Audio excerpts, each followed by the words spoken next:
নমস্কার সকলকে। আজকে আবার অনেক দিন পরে ফিরে এলাম। মাঝখানে একটু ব্যস্ত ছিলাম, সেই জন্য সেরকমভাবে কোনো ফটোগ্রাফি বা ভিডিওগ্রাফি নিজের জন্য করা হয়নি। তাহলে আজকের ভিডিও শুরু করা যাক। আজকের ভিডিওর মূল যে বিষয়টা হলো সেটা হচ্ছে গিয়ে সোনির ক্যামেরা রেঞ্জের মধ্যে 3 লাখ টাকার মধ্যে কী কী ক্যামেরা আছে, যে ক্যামেরাগুলোতে আপনি ফটোগ্রাফিতে ফুল র মোডে ছবি তুলতে পারবেন, আর অন্যদিকে ভিডিওর ক্ষেত্রে আপনি 10 বিট 4:2 পাবেন। প্রথমেই আমি নিয়ে নিচ্ছি সোনির ZV-E10 Mark II ক্যামেরা। সকলে এটাকে ব্লগ ক্যামেরা বলে, কিন্তু আমি বলবো এই সব ক্যামেরা ব্লগের জন্য ব্যবহার করবেন না। ব্লগের জন্য মোবাইল আছে, DJI এর যেটা বেরিয়েছে পকেট 3 মনে হয়, ওটা খুব ভালো একটা ক্যামেরা। এইসব ক্যামেরাগুলোকে ব্লগিংয়ের জন্য ব্যবহার করুন। দেখুন, সত্যি কথা বলতে গেলে অটো মোডে ফেলে সামনে হাই হ্যালো ওসব করার জন্য এই সব ক্যামেরাগুলো নয়। এই ক্যামেরাতে আপনি পাবেন 26 মেগাপিক্সেল ইমেজ আপ টু র অবধি। রটা 14 বিট র আছে অ্যাভেলেবেল, সেটাতে আপনি আনকম্প্রেসড র অবধি পাবেন। আর ভিডিওতে পাবেন হায়েস্ট 10 বিট 4:2। এখন এটার মধ্যে লেটেস্ট যে ফার্মওয়্যার আপডেট দিয়েছে আর কি, সেটার মধ্যে আপনি পাবেন আপ টু 4K 120p অবধি। 120p এর ক্ষেত্রে অবশ্যই এখানে আপনি ক্রপ পাবেন 1.5x। তবে ফটোগ্রাফির ক্ষেত্রে এই ক্যামেরাটার মধ্যে যে নেগেটিভ পয়েন্টটা রয়েছে সেটা হচ্ছে এটার মধ্যে কোনো রকম মেকানিক্যাল শাটার নেই। মেকানিক্যাল শাটার না থাকলে এইসব ক্যামেরার ক্ষেত্রে কি হয়, যখন আপনি ইলেকট্রনিক শাটার ব্যবহার করবেন, যদি আর কি আর্টিফিশিয়াল লাইটিং কন্ডিশন থাকে, সেখানে আপনি ব্যান্ডিং পেতে পারেন বা ফ্লিকারিং পেতে পারেন। এসব ক্ষেত্রে কি করতে হয়, যে ফ্লিকারিং যে ফ্রিকোয়েন্সিটা আছে বা পাওয়ার ফ্রিকোয়েন্সি যেটা আছে, সেটার সাথে মিলিয়ে আপনাকে শাটার স্পিড রাখতে হবে। এছাড়া আপনি ভিডিওর মধ্যে তো অবশ্যই পাচ্ছেন 4K আপ টু 120p অবধি, এবং সেটা পাচ্ছেন পুরোপুরি 10 বিট 4:2 S-Log3-তে। এখানে বলে দিই, এই ক্যামেরায় যে সেন্সারটা পাচ্ছেন সেটা কিন্তু APS-C সেন্সার। আর এটা যেটা দাম পড়ছে এখানে আর কি MRP বলছি আমি, ইনক্লুডিং সমস্ত রকম ট্যাক্স নিয়ে আর কি 95,000 টাকা বলেছে, কিন্তু আপনি এটা ইজিলি এর থেকে অন্ততপক্ষে 15-20 হাজার টাকা কমে মার্কেটে পেয়ে যাবেন। এবারে আসি দ্বিতীয় ক্যামেরায় আমি নিয়েছি সোনির A6700। এটা কিন্তু premium E-mount APS-C sensor camera.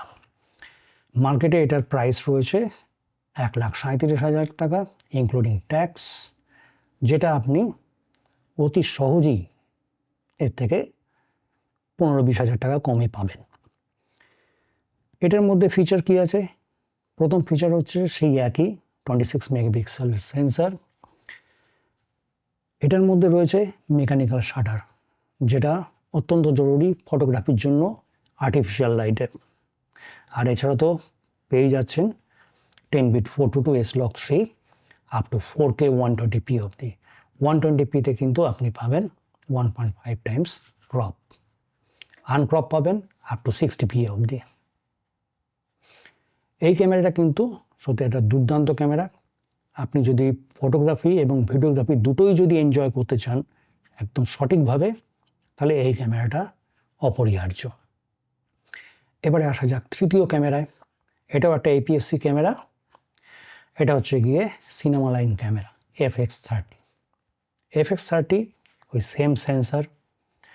এটার ম্যাক্সিমাম MRP রয়েছে 1,80,000 টাকা। আপনি ইজিলি 1.5 লাখসের পেয়ে যাবেন মার্কেটে। এটার মধ্যে মেকানিক্যাল শাটার নেই। অ্যাজ ইউজুয়াল ফটোগ্রাফির জন্য ইজ নট গুড, ভিডিওগ্রাফির জন্য দুর্দান্ত। বিশেষ করে লং পডকাস্ট যদি আপনাকে শ্যুট করতে হয়, তাহলে এই ক্যামেরাটার কিন্তু জুড়ি নেই। এখানে একটা জিনিস বলে দিই, আগের যে দুটো ক্যামেরা বললাম ZV-E10 Mark II আর 6700, যেটা সেই দুটোর মধ্যে কিন্তু latest generation AI based autofocus পাবেন। এই ক্যামেরাটা যেহেতু একটু আগের, এটার মধ্যে কিন্তু এআই বেসড অটোফোকাসটা নেই, তবু যেটুকুন আছে তাও কিন্তু দুর্দান্ত। এটার মধ্যে এক্সট্রা যেগুলো পাবেন সেগুলো হচ্ছে গিয়ে সিনেম্যাটিক ফিচার্স, যেমন শাটার অ্যাঙ্গেল, আর এছাড়া পাবেন অ্যানামরফিক ডিস্কুইজ, আর সঙ্গে থাকছে এটার মধ্যে একটা পাওয়ারফুল ফ্যান। ওভারহিটিং যে ব্যাপারটা আছে এটা কিন্তু এই ক্যামেরার মধ্যে একদম নেই। যারা আর কি ডকুমেন্টারি ফিল্ম মেকিং করছেন, স্টার্ট করছেন, মনে করুন একদম জাস্ট নতুন আর কি স্টার্ট করছেন ডকুমেন্টারি ফিল্ম মেকিং, পডকাস্ট, তাদের জন্য কিন্তু এই ক্যামেরা দুর্দান্ত। এটার মধ্যে একটাই প্রবলেম যে দুটো বেস আইএসও আছে এটার মধ্যে, একটা হচ্ছে গিয়ে 800 যেটা আর কি প্রাইমারি বেস, আর তারপরটা হচ্ছে কি 2500। এই জন্য লো লাইটে কি হয়, একটু এটা স্ট্রাগল করে। তাছাড়া কিন্তু এটা দুর্দান্ত একটা ক্যামেরা। এবারে আসা যাক ফুল ফ্রেম সেকশনে। আগের যে আমি 3টে ক্যামেরা বললাম APS-C-তে, সেটার কিন্তু ওই 3টে ক্যামেরাতেই কিন্তু যে সেন্সারটা ছিল তা কিন্তু সেম। ফুল ফ্রেমে শুরু করা যাক। প্রথমেই হচ্ছে গিয়ে A7 IV। এটাতে কিন্তু 33 মেগাপিক্সেলের ফুল ফ্রেম সেন্সার, খুব দুর্দান্ত। ফটোগ্রাফির জন্য তো দুর্দান্ত, ভিডিওগ্রাফির জন্য ফিচার যথেষ্টই আছে। এটা 4K 60p অবধি করছে with 1.5 Times crop. Up to 4K 30 আপনি কিন্তু ফুল ফ্রেম পাবেন। তবে এটার একটা প্রবলেম হচ্ছে গিয়ে ওভারহিটিং একটা ব্যাপার আছে, আর হচ্ছে কি এই সেন্সারটা একটু স্লো। 26 মিলিসেকেন্ড হচ্ছে গিয়ে এটা সেন্সার রিড আউট স্পিড, যার জন্য কি হয় যে ফাস্ট মুভিং সাবজেক্টের জন্য, বিশেষ করে স্পোর্টস ভিডিওগ্রাফি যদি আপনি করতে যান, তাহলে কিন্তু রোলিং শাটার এফেক্টটা খুব বাজেভাবেই আর কি বুঝতে পারবেন। এটা প্রাইসটা একবার দেখে নেওয়া যাক। বর্তমানে এর প্রাইস রয়েছে 2,08,000 টাকা, কিন্তু এখন মার্কেটে এটার প্রাইস সত্যিই খুব কম।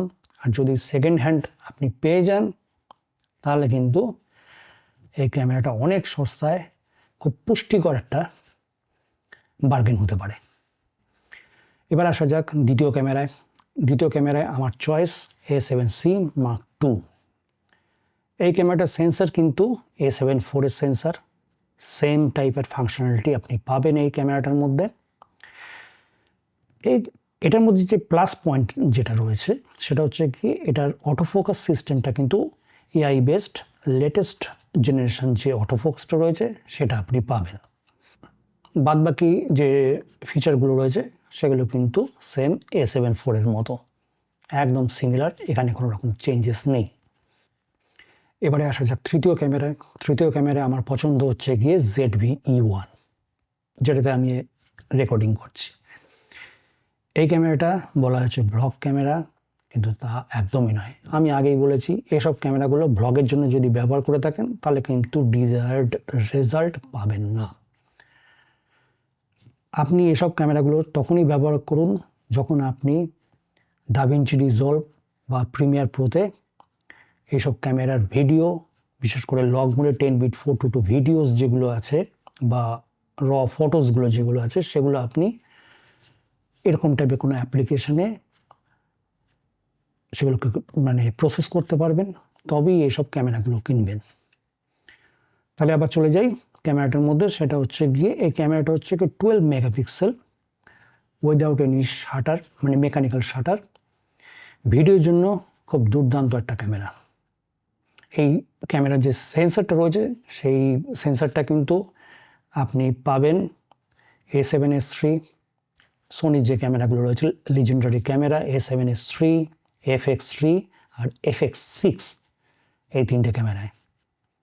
বর্তমানে এই ক্যামেরাটার দাম এরা এখানে রেখেছে 2,15,000 টাকা।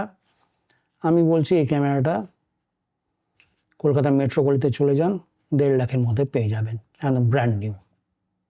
এর পরের যে ক্যামেরাটা আমি চয়েস করেছি সেটা হচ্ছে গিয়ে একদম লেটেস্ট ক্যামেরা সোনির লাইনে A7 V। A7 V যে প্রসেসর সেটা হচ্ছে কি 33 মেগাপিক্সেল, একদম পার্শালি স্ট্যাকড সেন্সর, খুব ফাস্ট রিড আউট 14.1 মিলিসেকেন্ড, দুর্দান্ত ক্যামেরা ফটোগ্রাফি এবং ভিডিওগ্রাফি দুটোর ক্ষেত্রেই। বর্তমানে এটার এমআরপি রয়েছে 2,56,000 টাকা। এর থেকে একটু কমে পাবেন, যেহেতু এটা লেটেস্ট ক্যামেরা। খুব বেশি কম হলে ওই মোটামুটি 2,40,000-45,000 এর মধ্যে পাবেন। আমি এটাই বলবো, যদি আপনার কাছে টাকা থাকে ফটোগ্রাফি এবং ভিডিওগ্রাফির জন্য, বিশেষ করে যারা আর কি ওয়েডিং ফটোগ্রাফার বা ভিডিওগ্রাফার, তাদের জন্য এই ক্যামেরাটা কিন্তু একটা দুর্দান্ত টুল যেটাকে বলা যেতে পারে। এরপরে ক্যামেরাটা যেটা আমি রেখেছি সেটা হচ্ছে কি FX2। এটা উইদাউট আর কি এক্সেলার হ্যান্ডেল, দাম রেখেছে 2,90,000 টাকা। এই সোনি A7 V কয়েক মাস আগেই আর কি এই ক্যামেরাটা রিলিজ করেছে। তবে এটার মধ্যে যে সেন্সারটা দিয়েছে সেটা হচ্ছে কি A7 IV আর A7C2 যে সেন্সারটা রয়েছে সেইটাই। এই ক্যামেরাটা নিয়ে আমার একটুখানি মানে কি বলবো, একটু রাগ আছে আর কি।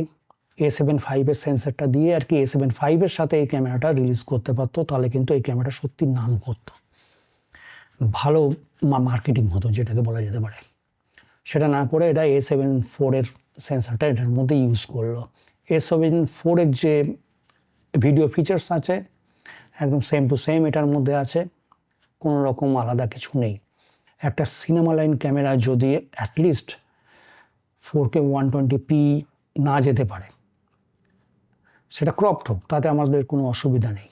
সেটা না করে এটা কী করলে A7 IV সেন্সারটা এটার মধ্যে ইউজ করলো, যেটার মধ্যে আমরা পাচ্ছি ম্যাক্সিমাম 4K-তে আর কি আপ টু 60p অবধি, তাও আবার 1.5 টাইমস ক্রপ।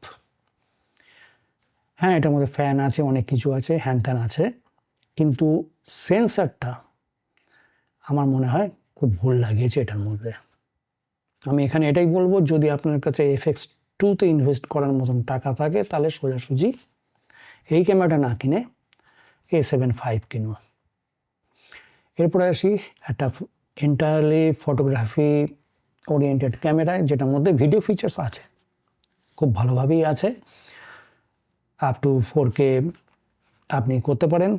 মোস্ট প্রবাবলি এটার মধ্যে 4K 60p অবধি আছে। আমি কিন্তু এক্স্যাক্ট ফিগার বা এক্স্যাক্ট আর কি ভিডিও স্পেসিফিকেশান আমি বলতে পারবো না।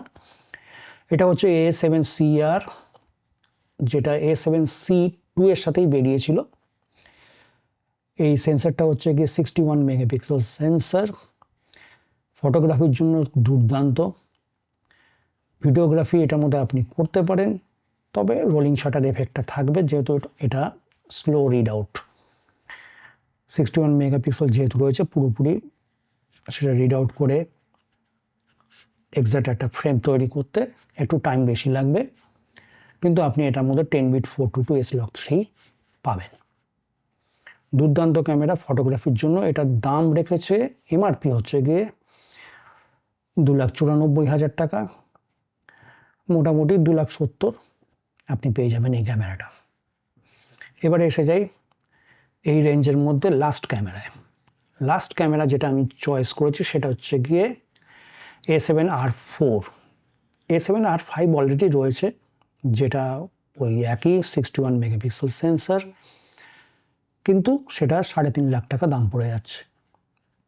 A7 IV যেটা আছে, এই A7R4 যেটা আছে, সেটা ওই একই সেন্সার 61 মেগাপিক্সেল, একদম সেম A7CR যেটাতে রয়েছে, ওই একই জিনিস, একই ফিচার আপনি এটার মধ্যে পাবেন।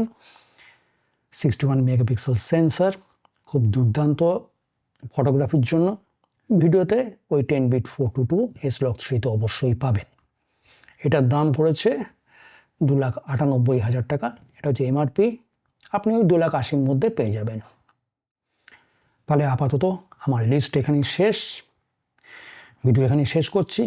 আবার দেখা হবে, নমস্কার।